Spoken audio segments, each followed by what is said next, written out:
नमस्कार, मेरा नाम अभिषेक श्रीवास्तव है। डॉक्टर भीमराव अंबेडकर, जिनका नाम लोग बहुत ही उत्साहित होकर लेते हैं और नाम लेने का भी कई कारण है। लेकिन 14 अप्रैल को जब डॉक्टर भीमराव अंबेडकर की जयंती मनाई जाएगी, उस वक्त कई नेता इस बात का दावा करेंगे कि हम उनके पद चिन्हों पर चल के ही तमाम चीज़ों को हासिल कर रहे हैं और उनको हम मानते हैं।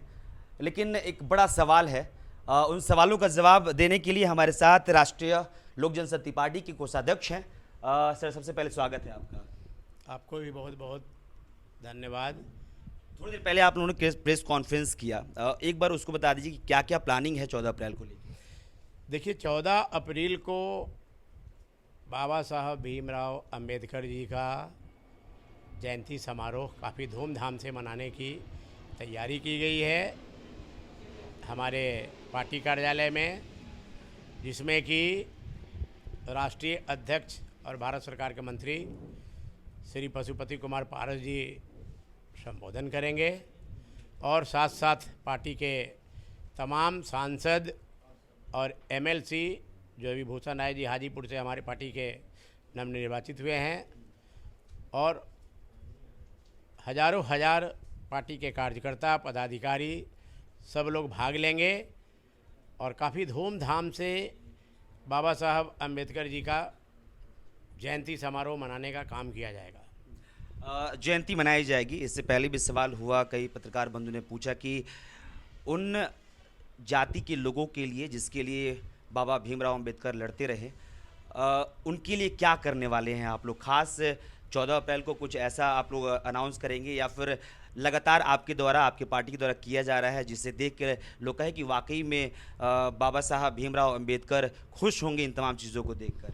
देखिए, ऐसा है कि बाबा साहब अंबेडकर जो हैं, भीमराव अंबेडकर साहब, वो अपने आप में बहुत बड़ी एक शख्सियत हैं और देश के संविधान के निर्माता, रचयिता जो कहिए वो रह चुके हैं, और उनकी याद को सच्ची श्रद्धा के साथ, प्रेम के साथ, स्नेह के साथ 14 तारीख को मनाई जाएगी और उनकी आत्मा को शांति देने का काम किया जाएगा। रही बात कुछ विशेष करने का, तो आप तो जानते हैं कि मैं तो सरकार के गठबंधन में हैं, हम तो कोई मेन पार्टी है नहीं कि उस दिन कुछ अनाउंस कर सकते हैं।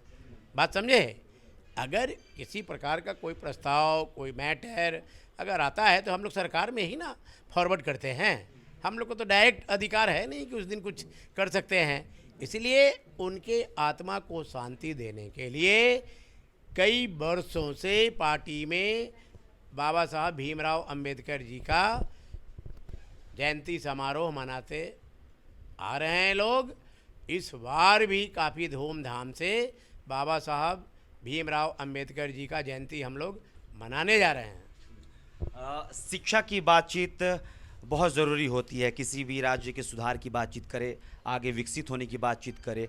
क्या लगता है, जो फॉरवर्ड क्लासेस बातचीत की जाए या बैकवर्ड क्लासेस की, तो जो निचली जाति से लोग आते हैं वो प्राइवेट स्कूल में पढ़ाने के कैपेबल नहीं होते, इसलिए सरकारी स्कूल भी है कि वैसे गरीब घर के लोग सरकारी स्कूल में जाके पढ़े।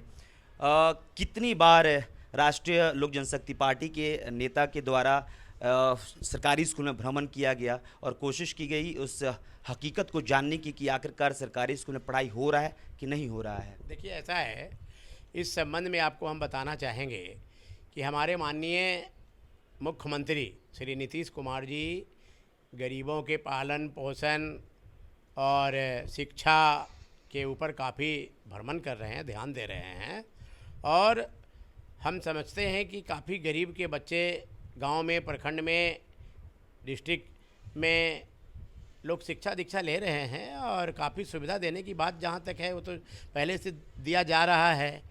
अब अगर और कोई ऐसा इस तरह की बात अगर आती है तो हम लोगों ने अपने पार्टी की तरफ से माननीय मुख्यमंत्री जी को अनुरोध करेंगे कि भाई ऐसा तो नहीं है कि आपके जवाब से भी लग रहा है कि शिक्षा एक सिर्फ कोटे के लिए है सरकार के?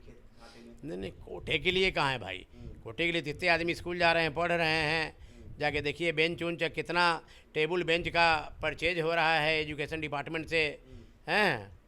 हमारे जो अभी क्या बोलते हैं, आनंद किशोर जी जिस डिपार्टमेंट में हैं, बिहार स्कूल एग्जामिनेशन बोर्ड के चेयरमैन या कहाँ हैं, तो काफ़ी वहाँ गांव और गरीबों के लिए बेंच और टेबल और ये सब चीज़ों का टेंडर और भेजा भी जा रहा है।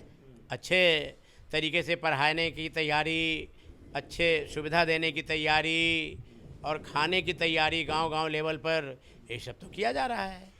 कई स्कूल हमने भ्रमण किया है और हमने पाया है कि वहाँ के जो शिक्षक हैं, जिनकी जयंती हम 14 अप्रैल को बहुत धूमधाम से मनाएंगे, बहुत पैसे भी खर्च करेंगे, कई प्लॉट किया गया है मंगल पांडे साहब की आवास के ठीक सामने कुछ ही दूरी है। कभी आप लोगों ने विजिट किया, जाने की कोशिश की कि आखिरकार जो आवास दिया गया आई गई है? मैं आपको बता दूं कि हमारे पीछे में ही वो जगह है जिसका आप चर्चा कर रहे हैं, और ये भी बता दूं कि इंक्रोचमेंट तो हटाया गया है और साथ साथ रहने का भी इंतजाम किया गया है। मैंने कहा रहने का इंतजाम किया गया है। हाँ, बाथरूम एक 26 कमरे, एक भी शौचालय नहीं, एक भी नल नहीं, वहाँ इलेक्ट्रिसिटी नहीं, सिर्फ बोर्ड लगा दिया गया। इलेक्ट्रिसिटी जो करंट है वो खुद वहाँ के लोगों ने उसकी व्यवस्था की, पोल से खुद उन्होंने करंट सप्लाई किया उस आवास में। तो व्यवस्था क्या, सिर्फ वो चार दीवारी है, तो चार दीवारी से ही ना फिर उसको घेर के बनाया जाएगा। अभी 2 दिन का तो घटना है, धीरे धीरे सब ठीक हो जाएगा। सर, आवास दे दिया जाता है, वो एक लंबे समय की प्लानिंग से ही आवास बना होगा ना, उसमें शौचालय बना पाना क्या, वो क्या 2 साल 4 साल की प्लानिंग होगी? लंबे समय के प्लानिंग के लिए नहीं है, वो गवर्नमेंट का पाया है, ब्रिज का पुल है, ब्रिज के नीचे लोग इनक्लोज कर लिया था। अब उसको कुछ प्रॉब्लम लगा होगा लॉ एंड ऑर्डर के वजह से या सरकार को, तो उसको रहने का कहीं इंतजाम कराया जाएगा। वो जाएंगे कहाँ, उनको मिलेगा। और चलंत शौचालय भी प्रोवाइड हम देखा कि वहाँ पर है, 1-2 ठो लगा हुआ। नहीं है सर? नहीं है तो वहाँ पर लगेगा। नगर निगम को हम कवर करेंगे, नगर निगम को हम बोलेंगे कि भाई वहाँ पर चलंत जो है बाथरूम, लैट्रिन, ये सब जो है वहाँ पर लगाया जाए। हम लिखा पढ़ी करेंगे, लग जाएगा। चलिए, बहरहाल कुछ सवाल थे जिसका जवाब हम ढूंढ रहे थे, और जब भी ग्राउंड रिपोर्ट करते हैं तो हमें इन सवालों का जवाब ढूंढना बेहद ज़रूरी हो जाता है।